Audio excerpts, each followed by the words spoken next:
creativity is an addiction. I have to have it. I crave it. I'm a monster for it. And I talk with a lot of people who might not be as expressive as I am. Oh, but inside, it's a raging monster. Unplugged, because we will always say yes to creativity. Totally uncut, because we all make mistakes. So turn it into a tool. This is Arroe Unplugged. Tell me why, tell me why, tell me why. You know, I think I am stuck in a Fleetwood Mac crunch. I do. I think I'm there. And I think the most recent loss of Christine McVie has put me there.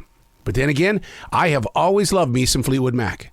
And I think that her loss has rocked my world so much that it seems like my inner core is going, no. It's wall-to-wall, 24/7 Fleetwood Mac inside your soul, buddy. And so that's what I love about Alexa, is that I'll just say, Alexa, I need me some Fleetwood Mac. And then I break it down. I say, Alexa, I need me some Christine McVie. And so it really does get inside your mind, body, and soul. And then you really start to figure things out going, hold it. Modern day technology doesn't take our favorite performers away. It actually gives us more than what we ever had. Kind of reminds me of a movie that's coming out that says no matter what you create as a brilliant mind is always going to be available for anybody, any age group, at any time. It could be 3 decades from now. It's always going to be there.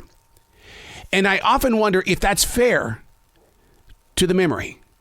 I'm so jealous of my mom and dad because when they talked about Guy Lombardo and how great he was and why they needed to be with him on New Year's Eve, and then that one year when he didn't show up and how hurt they were, it's like they've lost Guy Lombardo. They couldn't run to a website to listen to Guy Lombardo. They had albums. But it was the same songs over and over again. And it's not like today where there are 15 million versions of just one song. But yeah, I'm being rocked by Fleetwood Mac. It's what's being played. And I need to have someone's address in the band. And the reason why is because my mind is playing so many Fleetwood Mac songs that I owe them an ASCAP BMI royalty fee. Yeah. Hey, it's Arroe. This is The Daily Mess, a chronological walk through an everyday world. I am a daily writer. I'm a freak. I'm weird, so I'm out to prove it.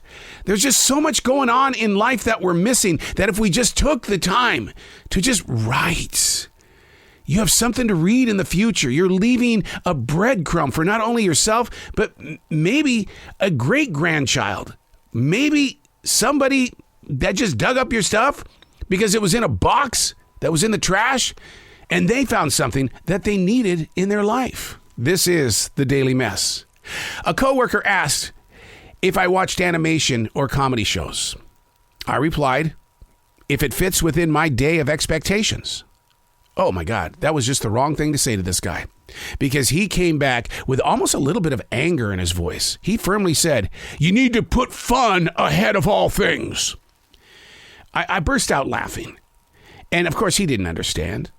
Calmly, I had to explain to this coworker, do you think me being here is because I think of it as a job? To me, this is a stage. It's a performance. It's an avenue of connection, a once-in-a-lifetime moment, and I get to be here every day. His comeback was, well, I don't agree. Fun is in animation and comedy.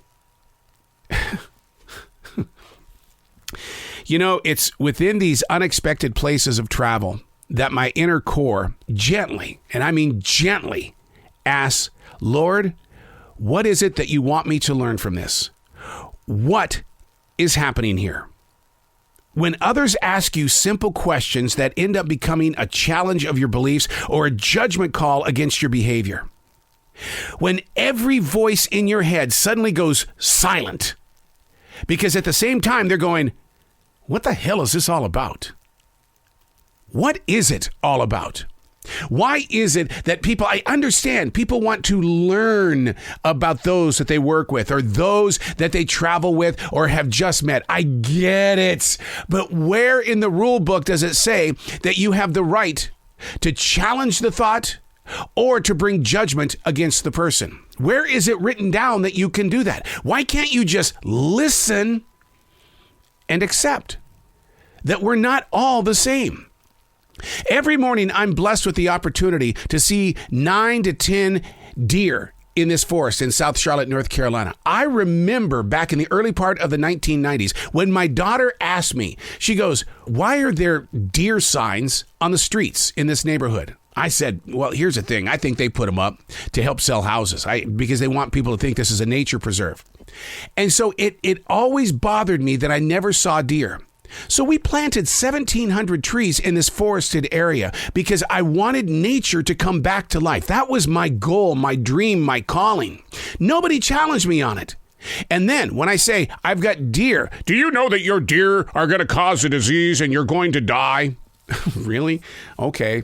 Well, I've got enough buzzards in the sky. I've got enough hawks and owls, birds of prey. If I die, they can eat me. And I guess that's the best way to go. That's a natural way to go. But it's like judgment and challenge everywhere you go. I don't want to talk about politics. I don't even want to talk about religion. I do go to church. I do take the word to heart. I do activate. But you know what? You're never going to hear me communicate. That's just not who I am because of the harsh challenging and judgment calls.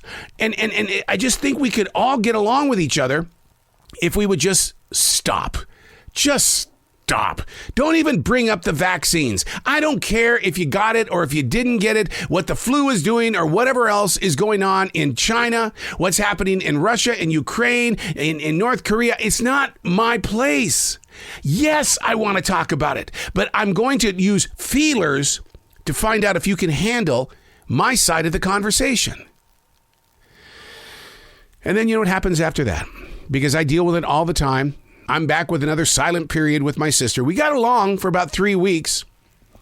And then she made a judgment call. She challenged me because I didn't fit within her elements of what she thinks life is. It's like, you got to go. You just got to go. This is more than a family thing. This is a generational problem. If you're going to ask questions, don't challenge. Don't judge. Accept. I'm Arroe, and that's The Daily Mess.